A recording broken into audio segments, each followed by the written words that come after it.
Well, hello. Hello. The bitches are back together again. We're so excited Yes, to we are. be back together finally. Finally.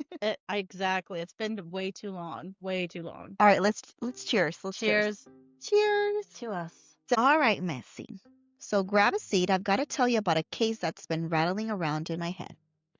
A story that's less about a fire and more about the smoke it left behind.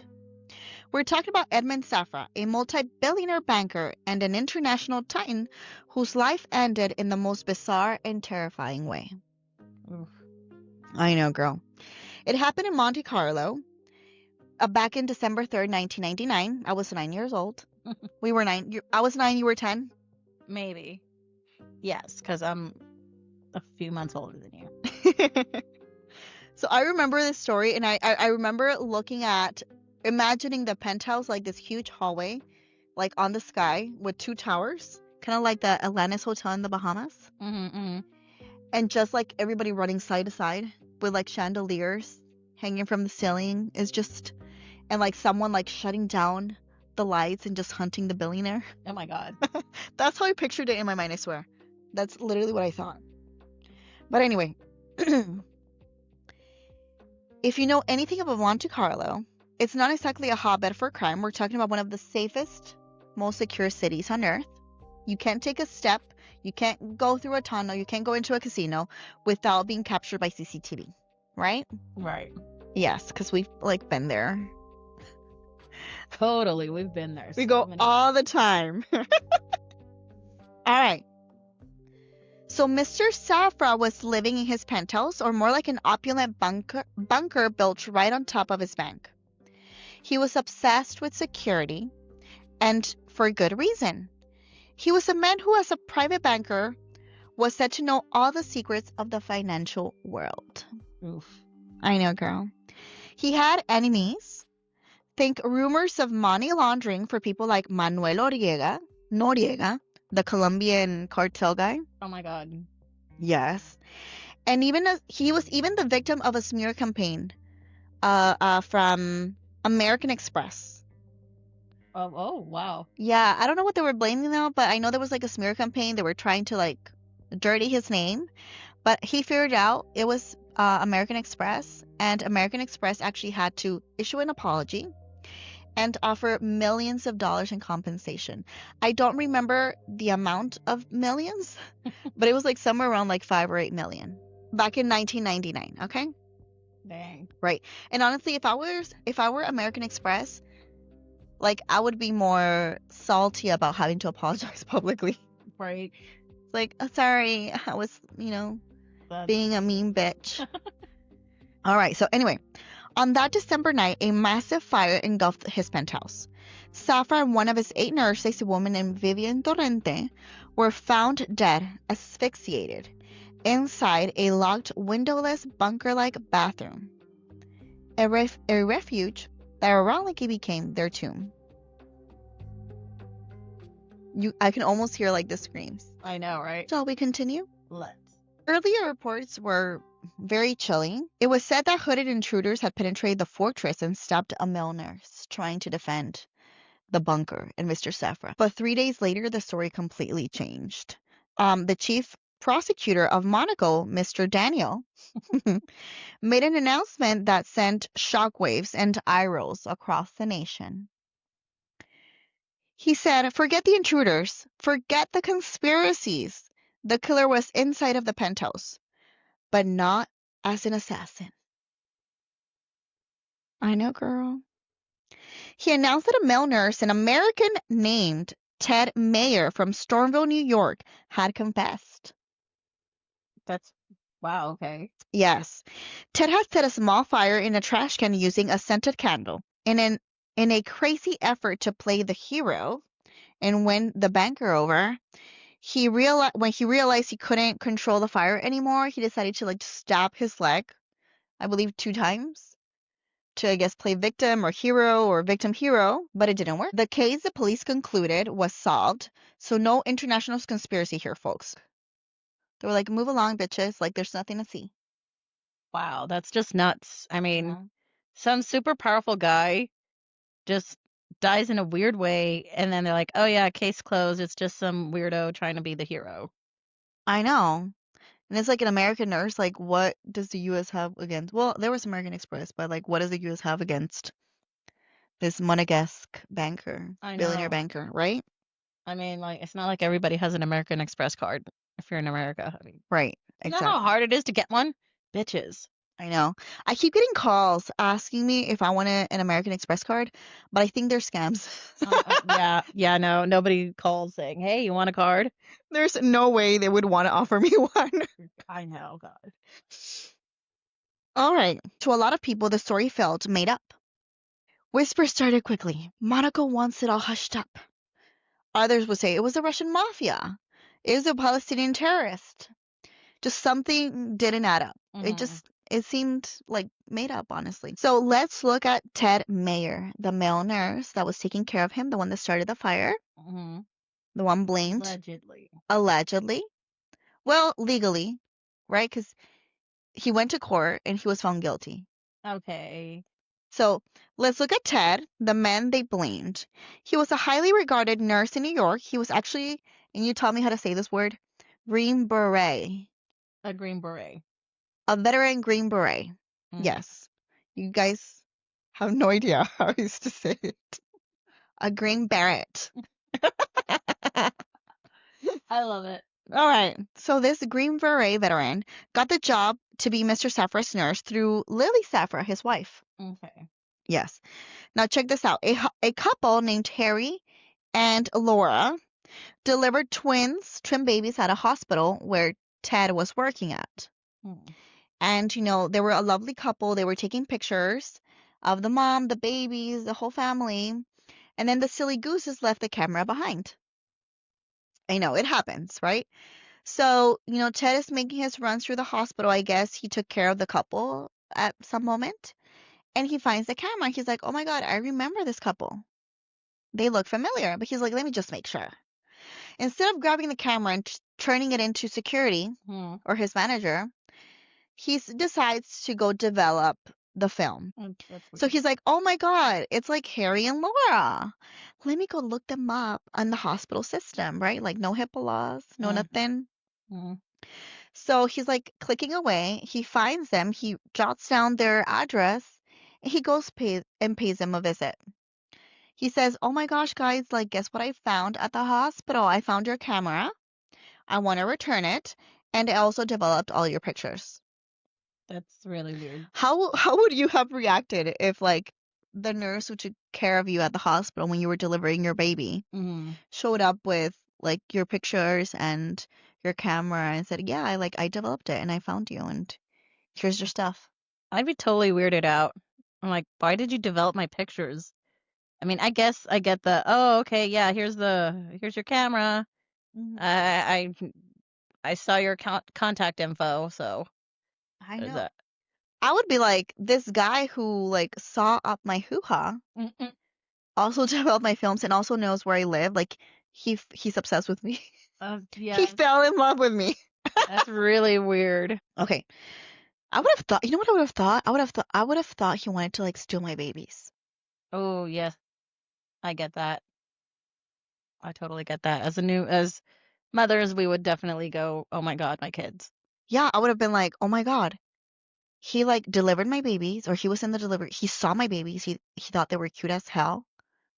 And now he knows where I live and he has my baby's pictures. Like this guy is gonna like kidnap them. All right."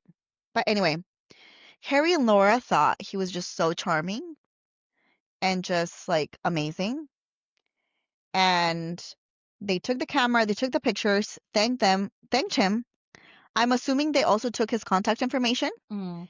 because before he knew it, he was being contacted by one of Harry and Laura's um like close friends. Their close friend was Adriana Elia, Lily Safra's daughter from her first marriage. Mm. So not Mr. Edmund's daughter, just Lily's. So Mr. Edmund's stepdaughter, Okay. right? So they tell Adriana the story. They're like, "Oh my gosh, this guy's amazing. Like he went above and beyond and beyond." And Adriana's like, oh my God, like my stepdaddy, he needs more nurses because, 8 is not enough. Never. Right? Like, that's for peasants. Right. So, so she's like, you know what? I'm gonna grab his number and I'm gonna have my mommy call him and hire him. So Adriana speaks to her mom, and Lily, I guess, has her chief of staff contact him, and I think I think Ted was going through some financial issues and he needed the money because like these guys paid well.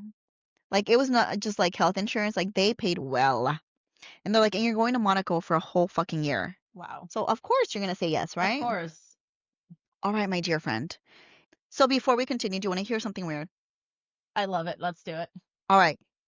No, regarding the case. Oh. All right. So like Harry and Laura were friends with Adriana, Mm-hmm. and Adriana is the daughter of Lily Safra. Mm-hmm. All right. Well, Harry has a brother named Hogwarts. Hogwarts. Howard. Hufflepuff? Right. So he has a brother named Howard, and he's an interior designer or interior decorator. But he has a side business, a candle side business. And Laura actually manages that company for him because, he's busy being a fabulous designer. Mm-hmm. All right. So that candle business, like those candles from that business, were the ones that Lily Safra had in her penthouse with Mr. Edmund Safra. And were the ones, or most likely the ones, that Ted used to start the fire. Isn't that like super weird? That is very weird. Because they recommended Ted, and then Ted eventually killed Edmund Safra, Mm-hmm. and he killed it using their candles. That's just weird. It's kind of strange. I don't know. I feel like it's kind of suspicious. It's very odd, that's for sure. And all of this really makes you wonder who had the most to gain from Edmund Safra's passing, right? Mm-hmm. So usually who has the most to gain? Obviously the wife. Yes. All right, so let's carry on with Lily Safra. She was famously known as the Gilded Lily. Oh, I like that name. Isn't that such a cool name? That is a badass name. Oh my gosh. You know what used to call me in high school? No. What did they call you? Yes, you do. No, I don't. I was your best friend. No, I don't. They used to call me. Oh my god, no, I'm not gonna say it. It's horrible. What here. is it? Okay. Who the fuck said that? What the hell? All the dirty boys used to say that. It was horrible. Ew. They used to say Lucy's poo is juicy, and I'll just bleep the juicy. And the other part. It was horrible. It was so sad, and I didn't really understand what that meant back in the day. I mean, 'Cause my mind was pure. I know, we were innocent girls. I know. That's fine. That's fine. Do you remember what they called me in high school? What did they call you? Just a bitch. All right. They're like, that bitch. I was like, dude, I didn't even talk to you. What the hell? Right? How do you even know Well, me? that's why. Like they wanted you to talk to them. No, ew. No, I don't want to talk to anybody. I know, me That's either. why I only have like 1 or 2 friends. I And I don't even know who my know. second friend is. Right? Just me, my two personalities. Yes, it's just Lucy. It's just Lucy and Lulu. All right, so the Gilded Lily. She was wealthy before marrying Edmund, which is good, right? Right. That's a good sign. Mm-hmm. But most of the money came from her previous marriages, which I mean, that's all right. You know what? That's fine. Get your money how you get it. Right. She was the daughter of a British railroad worker who had immigrated to Brazil. All right. Okay, interesting. Yes, I know. That's kind of cool. When her first marriage failed, she met a multi-millionaire named Alfredo Monteverde. Doesn't that sound like a telenovela name? It does. It really does. And lucky bitch for finding a second husband that's a multimillionaire. Right. And the first one also had like a few millions. Bitch. Right. Like she got married at 19 and they moved to Uruguay, and like back and forth, Brazil, Uruguay. And then like they had 3 kids and they got a divorce. And then she married Monteverde. which had even more millions. So she finds Alfredo Monteverde, and the guy just like falls in love with her. Mm. He's like, I want to marry this woman. I don't care that she has 3 kids. Like, I want her. Wow. Right. That's wow. Yes. I think he had like a sound system empire in Brazil, Oh. and he was worth like $230 million, or maybe even a little more. So, like, he begs her to marry him, and she's like, sure, what the hell?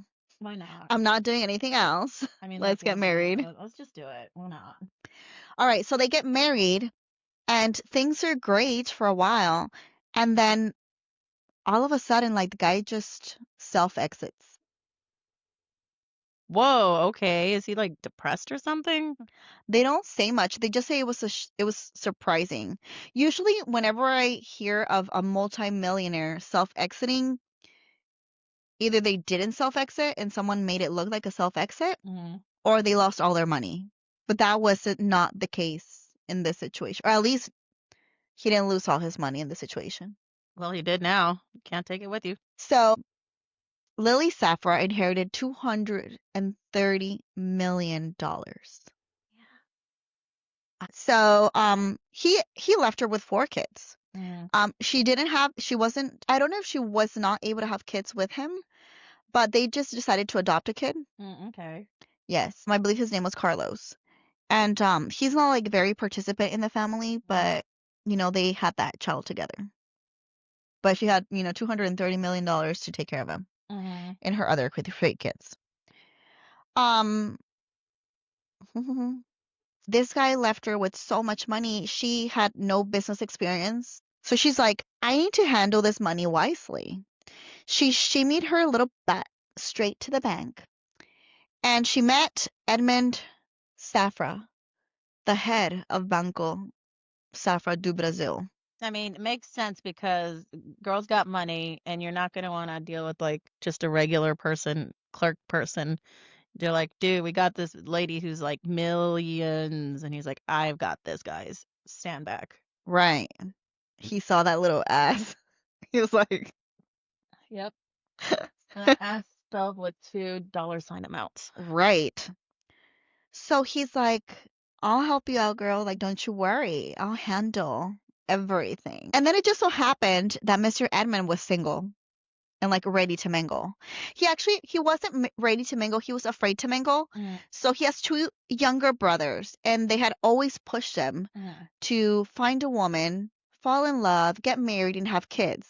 Their dream was for their bank to last 1,000 years. And, you need to procreate to make Yeah, that happen. you need heirs. Right. So, but he feared that women would only approach him because of his money. But that wasn't an issue with Lily. Like, she was worth $230 million. Not as much as him, but she had her own. Mm-hmm. So he kind of like let loose. And she's like, she's cute, she's hot, she's sweet, she's single, Mm-hmm. and I don't care about the kids. Like, I don't care that she has Okay, yeah. so many kids, Mm-hmm. because she can take care of them. Like, I love her. I want to marry her. However, Lily was not the woman her brothers had in mind. Oh, okay. They wanted someone who could give her children of his own. Mm-hmm. And I believe she was like past her 40s, or at least childbearing years. Oh, okay. And then she had these kids that were coming from previous marriages. Mm.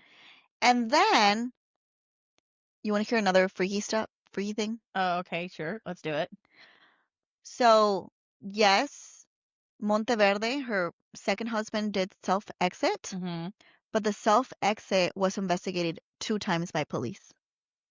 Oh, okay. That's odd. I know they opened an investigation, closed it, and then they were like, no, wait, hold on, we need to look at it again. Okay. I guess. I think it would be normal if it were like the insurance company doing it, but the police, I don't know, I feel like there was something sketchy there. Yeah, that sounds a little weird. Unless they're like, you know what? I didn't do this, so let me go Yeah. back to cover my ass. Right. So Edmund's brothers, I mean, they never said it, but Suspicious. they were suspicious of Lily. They didn't trust her. Yeah, they didn't trust her. They were like, Like two marriages. I mean, the first one didn't die, but the second one did, and it was just, you know, a little sus.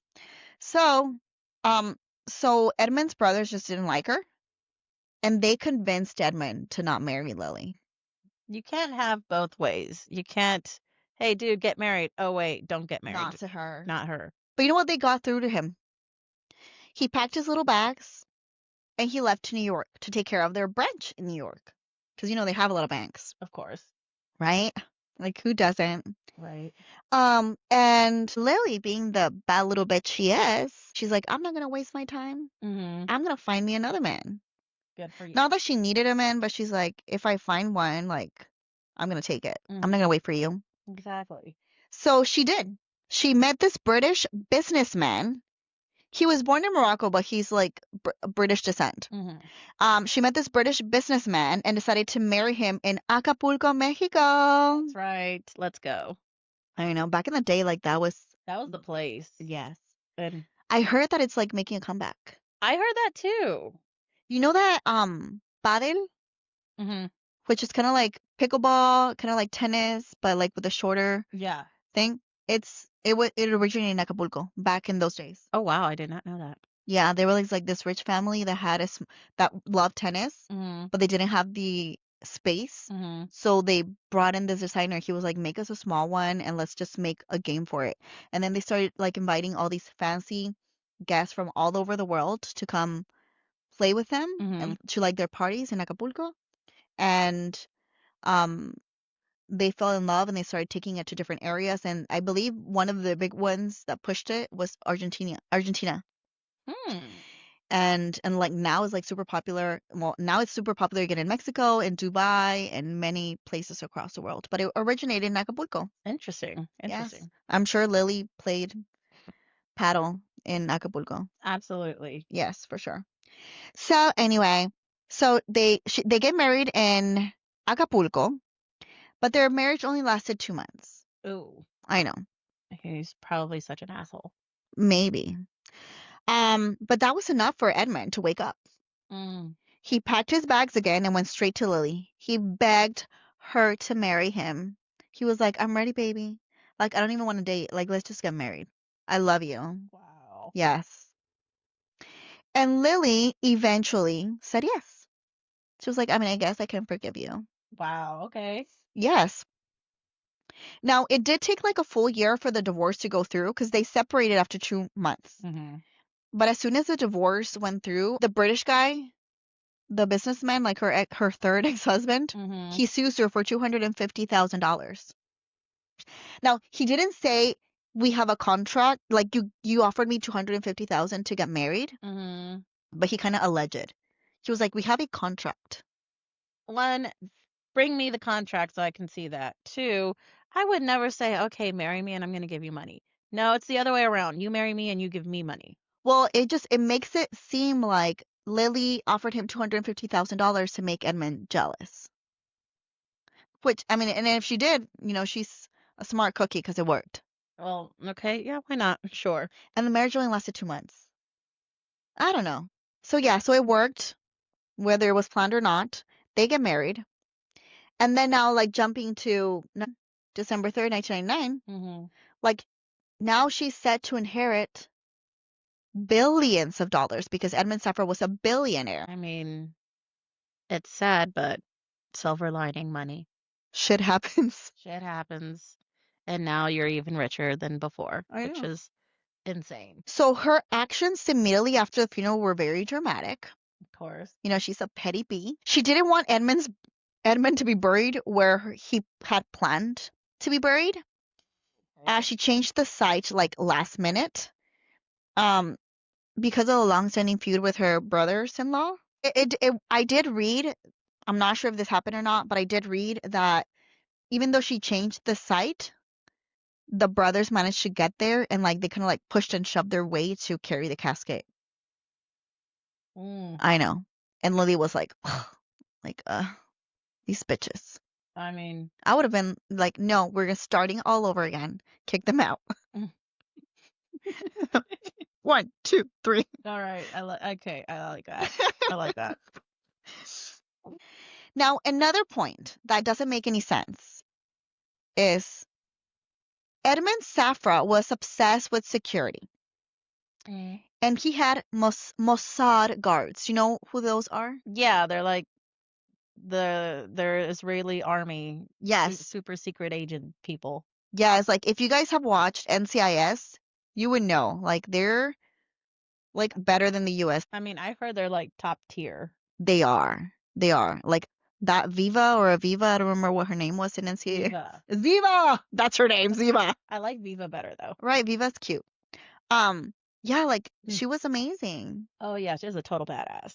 Right. I remember like this one episode where that guy she fell in love with, the American guy who was also a NCIS agent, he gets into a fight Tony. with Tony, yes. He gets into a fight with an ex-Mossad agent. And the guy, and he kills him. Like Tony kills him. Yeah. And then Ziva's like, "Do you think you would have had a chance if he hadn't been like drunk as hell?" And he was like, "He was drunk? Yes, bitch. Like he would have killed you in 2 seconds." Mhm. Like that's Mossad.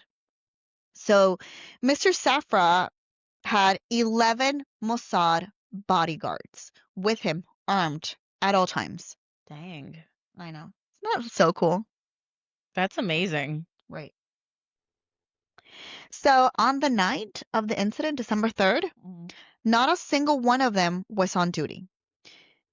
That's weird. They were actually all dispatched to Safra's other estate in La Leopolda, which was 20 minutes away. Why? Who? We have no idea. That's weird. Not even just one or two guys just stay behind. Like, nah, I'm gonna stay with the boss man and just wait here. Right. Like there's 11, like half dispatch 3 or 4. I know. I know. Now here's another weird thing that happened. So when Lily Safra's chief of security finally arrived from La Leopolda to the penthouse, when the penthouse was on fire and Mr. Safra was trapped with his nurse in the bunker, Lily Safra handed the chief of security the key to the bunker. Now, why Lily Safra didn't hand it over to the Monaco police and be like, "Hey, open it," I have no idea. Maybe she wanted to make sure they weren't terrorists disguised as police officers, or maybe she just didn't trust the police, or I don't know. But she didn't give it to the police. She waited for the chief of security to arrive and she handed it over to the chief of security. Yeah, I mean, you know what? For a long time, the super rich are all like, yeah, I don't trust you, local law enforcement people. I trust my own people. So you're gonna have to wait until the people we hired get here because they listen to us and you don't listen to anybody but yourself. Right. But then I feel like after 3 hours, I would have been like, "Here's the key." Right. Like, get him out. But anyway, I mean, dude's dead, so. Oh, well, wait, I mean, maybe you they don't didn't. Oh, know okay, that's because right. he's suffocating. They I think after 2 hours he was dead, but Oh, they were there okay. 3 hours. That's I don't know. weird. Yeah. So anyway, so the guard gets there from La Leopolda, the chief of oh, and then only one came back. Like that's weird. That is But weird. anyway, so the chief of security drives back to the penthouse, and Lily's like, "Here's a key. Take it. Give it to the police or open the bunker." Right? Mm-hmm. So he grabs the key and he's ready to open the bunker, but the police arrest him. And they're like, "We don't know who you are. Mm. Like, you're under arrest until further notice." So they handcuff him and they put him somewhere else. And they continue to try to open the damn bunker. Wow. I know. That's a total shit show. Now, why the guy wasn't like, "Here's a key, here's a key," I don't know. That's just strange. That is weird. Yeah, it is weird. Now, there are rumors of other shit that went on. Mm-hmm. Now, none of this is verified. But after the funeral, there were constant rumors circulating saying there were 2 fires. An incendiary object was thrown into the penthouse, which could explain why there was like a raging inferno that took 3 hours to put out. Because a Oh, little wow. candle's not going to do that, right? Uh, Depending on how flammable the area is. Well, yeah, but I don't know. Like 3 hours to put it out from a little candle. And they realized, because remember, Ted made like did it right there. So they realized as soon as it happened. Maybe if you walk in and it's been, you know, the room was not empty. There were a lot of people there. Mm-hmm. So there were rumors after Edmund's funeral from the guests that attended the funeral that there was a second fire. Oh. Guests that talked to Lily Safra. Oh. Yeah. Now, when the police were doing their investigation, they were like, because at first, remember, they thought that they were masked men that penetrated the penthouse. So the police were like, give us the surveillance tapes. Again, like, Monaco is full of CCTV, Mm-hmm.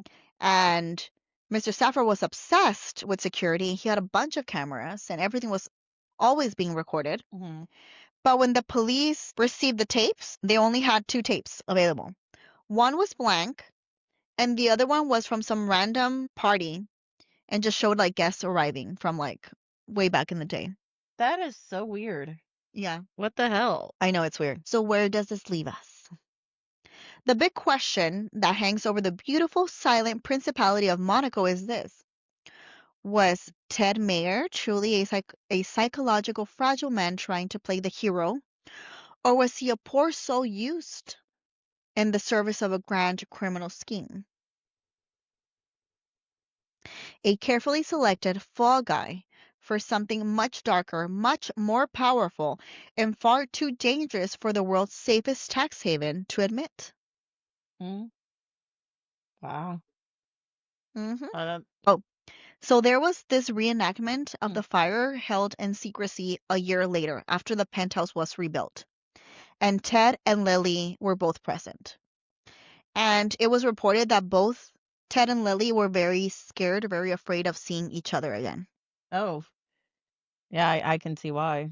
Yeah. Ted, in handcuffs and a bulletproof vest, recreated his desperate act. So, him grabbing a trash can, I guess like putting some tissues or something flammable, and then using one of those little candles to enact the fire, right? But I mean, this is very simple. This is a very simple act, right? Right. So tell me why the reenactment lasted until 5 a.m. the next day, Oh, that's really suspicious. right? Like as if they were like, no, it doesn't fit into The what narrative. happened. Mm-hmm. Start again. Wow, that's coercion right there. Well, I mean, oh, you know what else? What? So whenever Ted was signing the documents where he said, I'm guilty, Mm. like I did it. I grabbed a candle, I grabbed a trash can, la la la la la. Mm-hmm. I wanted to be a hero. When Ted did that, like the documents were in French, and he doesn't know how to speak or write or read French. Dude, no. No, say, hey, give me an English translation of this shit. And it said that the first 3 days, it was thought that the first 2 days, it was thought that Ted was a hero. Mm-hmm. So his wife, she sees the news in New York, and they were like, this billionaire dies from a fire. This hero male nurse tried to stab the masked man, breaking into the penthouse. He was stabbed twice. And then, the staff or the agency contacts Ted's wife. They tell her, hey, your husband's a hero, but he was stabbed twice. He's in the hospital. Would you like to come? And she's like, yes, of course. So her and her brother, they arrive to France and then to Monaco. I believe they arrived to Nice, France, and then to Monaco. Okay. And by the time that they arrived, Ted was no longer a hero. He was the villain of the story. Good And the lord. police meet her there. They take her passport and her brother's passport. They use that passport to show it to Ted at the hospital. And they have like this signed confession. They're like, sign it, or else your wife's not gonna have her passport to go back to be with your kids. And he signs it. Wow. That's Ted and his wife's story. Mm-hmm. So this isn't a story with a satisfying ending at all. No. This is a story of unanswered questions where the official truth is the one that's the hardest to believe, right? Yeah, it's a hard pill to swallow, that's for sure. For sure. But I'm thinking, I know. It's a crazy story. I don't like how odd how odd it is. So many unanswered questions, like you said. right? No real investigation. Mm-hmm. Right, right, right, right. Like, so weird. I know, girl. I know. If this Ted dude did it, then why? What was the purpose for it? So that's what I'm over here thinking. And if they pinned it on him, like, did they tell him, all right, dude, you take the fall, we're going to give you money? Or they just decide, you know what, this guy's just some idiot. We're just going to pin it on him and he can't prove anything. Right. We're rich, we have money. He doesn't. Now, I made this story, I gathered this story Mm, taking from different sources. mm-hmm. One of those sources was a very, very lengthy and honestly a little difficult to read Vanity Fair article, Okay. but it was very, very detailed. And it was from a gentleman who was very close to those close to Lily and Edmund Safra. So he like runs in the same circle and Mm, he wrote the article and he actually mentioned that right after the funeral, he was at a very fancy dinner party. mm-hmm. And a lot of the guests there were coming from Edmund Safra's funeral in New York. Okay. And he mentioned that a lot of the guests were talking about the second fire Mm-hmm. that made it just like all blow up and made it just so uncontrollable, Mm-hmm. and how that couldn't have come from just Ted. And they were also talking, I'm not sure if at that dinner or another conversation that he had with another family friend, there were talks about two bullets in Edmund Safra's body.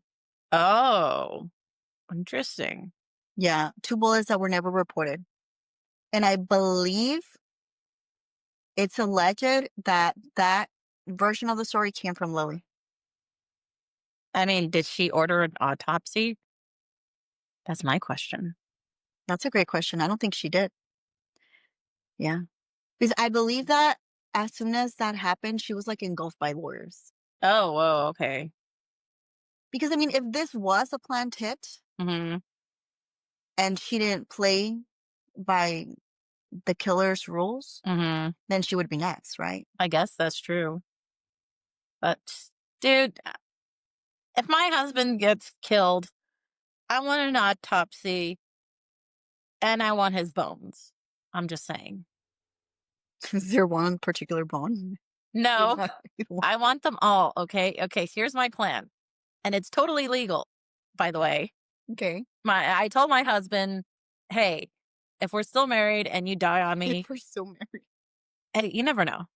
If we're still married and you die on me, I'm gonna have your bones stripped of their flesh. They can have whatever organs are still functioning or whatever. Keep everything. Strip of whatever's gone. Clean up your bones, and I want them anatomically corrected, assembled, and I'm gonna have him as a skeleton. Do you know how hard it is to come by real human bones? It's difficult. Why would you need that? We're in the medical. We love medical stuff. Do you not? Well, yes, but you don't need like a real human bones. Are you crazy? Because why not? He's not gonna need them anymore. Okay. That's not I can crazy. take it out of here. That's not crazy. Why does everyone think that's weird? It's not That weird. is freaking weird. Doctors have real skeletons, the No, they assembled ones. don't. No, Some of that's them do. not. Some of them do. Back in the day, not today. Are you D- crazy? Just That's like like unsanitary. that's why you clean the bones. No, girl. You have And them then cleaned. you don't get to like know the person. I know who he is. That's disgusting. No, thank you. I've got my wisdom teeth that I got pulled out. They're in somewhere. My husband didn't want to keep them as I offered them to him. He said no. It's weird. But I Oh, have it that's in good. but I have them in the in case I go missing file. Oh. I got a copy of my fingerprints. I've got my wisdom In teeth case have in case somebody wants to incriminate you with murder and you just have it right there laying. Like, oh, thing. and like I kill someone and then I'm like, oh, I know I'm gonna take Crystal's suitcase. If you ever did that, you would know not to incriminate me because I'm over there helping you hide the body. I know, girl, but like you already have the kit, so might as well. No, this is the in case I go missing kit, and nobody knows where it is, only me. Well, there you have it. I'm like the total opposite. I wipe my DNA off of everything. See, you don't want to be incriminated. I want people to know where I've been. Well, because what if the same thing happens to me that happened to Ted? where there's like this rich mother effer who wants to kill someone. They're like, oh, let's blame Lulu because What rich person do you know hates you enough to blame you? that's the thing in life. You don't know who hates you. If we don't know anybody rich. There's people that will smile to your face and they're like, this bitch. Well, that's probably my story of my life over here, but Mine too. That's why you need to like protect your DNA. Don't have a freaking kid. I know. leave your clues. Leave your clues behind, Leave everybody. your DNA. All right. We're done. Okay. 'Cause we're I'm really insane. scared. What do you mean you're scared? I don't want your bones. I don't want my little bones. My body's like so small. My bones would not work. Honestly, it would be cute though. All right. Bye. Bye. We'll see you guys at the next episode, okay? Maybe I'll have a skeleton by then. Maybe I won't be here by then. I will be the You know what? Halloween is over, so I'm gonna go find a skeleton. I'm gonna dress it up, and it's gonna be right next to me when we record. And I'm Oh, gonna give it a like nickname. Bailey Sarian. Cool. There you go. Yeah, just like her. All right, bye-bye. Bye. Nobody will miss you more than me. I know. Bye-bye.